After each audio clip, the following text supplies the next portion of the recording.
ನಾಳೆಯಿಂದ ಲಕ್ಕುಂಡಿಯಲ್ಲಿ ಉತ್ಖನನ ಆರಂಭವಾಗಲಿದೆ.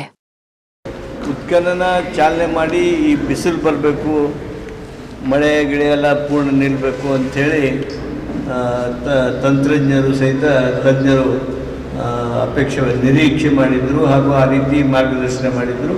ಆದ್ದರಿಂದ ನಾಳೆಯಿಂದ ಪೂರ್ಣ ಪ್ರಮಾಣದ ಎಕ್ಸ್ಕವೇಷನ್ ಉತ್ಖನನ ಲಕ್ಕುಂಡಿಯಲ್ಲಿ ಪ್ರಾರಂಭ ಆಗ್ತಾಯಿದೆ. ಈ ಉತ್ಖನನಕ್ಕೆ ವಿಶೇಷ ತಜ್ಞರನ್ನು ನೇಮಿಸಿದ್ದೇವೆ. ಈ ಉತ್ಖನನದ ಮುಖಾಂತರ ನಮಗೆ ವಿಶ್ವಾಸ ಇದೆ, ಯಾಕಂದರೆ ಲಕ್ಕುಂಡಿ ಒಂದು ವಿಶೇಷ ಸ್ಥಳ ನಮ್ಮ ಜಿಲ್ಲೆಯೊಳಗೆ.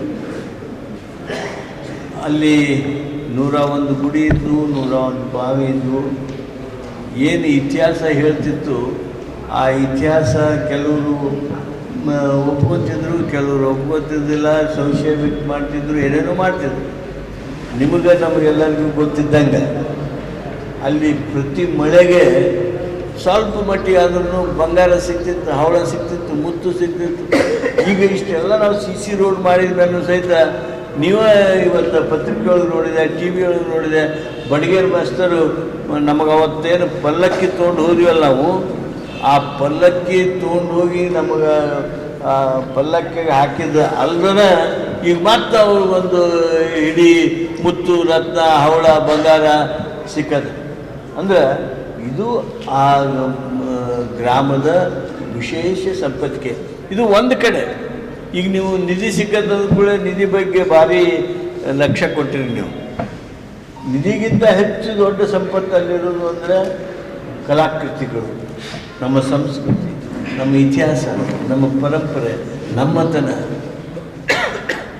ಆ ಗ್ರಾಮಕ್ಕೆ, ಆ ಗ್ರಾಮದ ಒಂದು ಮಹತ್ವವನ್ನು ಜಗತ್ತಿಗೆ ತಿಳಿಸ್ಬೇಕು ಅನ್ನುವಂಥ ಒಂದು ಡಿಟರ್ಮಿನೇಷನ್, ನಿರ್ಣಯವನ್ನು ನಾವು ಸರ್ಕಾರದವರು ಮಾಡಿದ್ದೇವೆ. ಹಾಗಾಗಿ ಅದನ್ನು ವಿಶ್ವದ ಪಾರಂಪರಿಕ ಸ್ಥಳವನ್ನಾಗಿ ಮಾಡೋದಕ್ಕೆ ಈಗ ನಮ್ಮ ರಾಜ್ಯದೊಳಗೆ ಹಂಪಿ ಇದೆ, ವಿಶ್ವ ಪಾರಂಪರಿಕ ಸ್ಥಳ.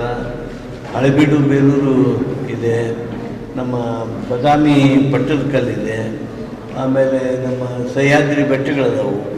ಇವುಗಳ ಜೊತೆಗೆ ಈ ಲಕ್ಕುಂಡಿಯನ್ನು ಸಹಿತ ನಾವು ವಿಶ್ವ ಪಾರಂಪರಿಕ ಸ್ಥಳ ಮಾಡೋದಕ್ಕಾಗಿ ಏನು ತಯಾರಿಗಳನ್ನು, ಸಿದ್ಧತೆಗಳನ್ನು ಮಾಡಿಕೊಳ್ಬೇಕಾಗಿದೆ ಅವುಗಳನ್ನು ಮಾಡ್ಕೊಳ್ತಾ ಇದ್ದೇವೆ. ಅದು ಆ ಮಟ್ಟಕ್ಕೆ ಬರುವ ರೀತಿಯೊಳಗೆ ಇದೆ ಅನ್ನೋದು ನಮ್ಮ ವಿಶ್ವಾಸ. ಹಾಗೂ ಅದಕ್ಕೆ ಪೂರಕವಾಗಿ, ನಮ್ಮ ಈ ಪ್ರಯತ್ನದ ಪೂರಕವಾಗಿ ನೀವು ಸಹಿತ ಕಳೆದ 4-5-6 ದಿವಸ ರಗಡ ಅದಕ್ಕೆ ಕೆಲಸ ಮಾಡಿದ್ದೀರಿ.